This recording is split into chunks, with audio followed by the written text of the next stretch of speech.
मला असं वाटतं शेतकरी कामगार पक्षाने कायमच खूप काम केलं आहे तळागाळातल्या लोकांपर्यंत, पण कधीकधी आम्ही संवाद साधण्यात कमी पडतो आणि प्रसिद्धीपासून आम्ही दूर राहतो. आज तुम्हा सगळ्यांना आमंत्रित करण्याचं कारण पण ते आहे, तुम्ही माध्यमात आमचे लोकांपर्यंत पोचायचा, कारण की जे आम्ही प्रश्न मांडतो आहे हे अतिशय जिव्हाळ्याचे आहेत, युवकांच्या जिव्हाळ्याचे आहेत. कारण की सगळ्यात मोठा प्रश्न आम्ही मांडतो आहे तो भूमिपुत्रांच्या रोजगाराचा, जमिनीला रास्त भाव मिळण्याचा. तर हे अतिशय लोकांच्या जिव्हाळ्याचे प्रश्न आहेत आणि बाकी सगळीकडे तुम्ही वातावरण पाहिलं तर अक्षरशः असेल की चारी बाजूनी कोल्हेत.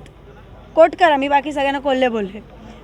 तर त्या पद्धतीचं राजकारण असताना इथल्या स्थानिक माणसाचं संरक्षण शेका पक्ष करतोय आणि हे युवकांना कळलं पाहिजे, प्रसारमाध्यमांच्या माध्यमातनं महिलांना कळलं पाहिजे. आणि मला असं वाटतं की रिअल जे इश्यूज आहेत, म्हणजे इवन हे नॅशनल लेवलला आहे, स्टेट लेवलला आहे, रिअल इश्यूजबद्दल बोललंच जात नाही मीडियावर सुद्धा, आणि नको त्या भलत्या चर्चा होत राहतात. आणि जे खरे विषय आहेत, कांद्याचा भाव काय, बटाट्याचा भाव काय, ह्याच्याबद्दल बोललंच जात नाही आणि त्याच्यामुळे आपल्याला त्रास आहेत. आणि ती प्रश्न खऱ्या अर्थाने शेका पक्ष उचलणार.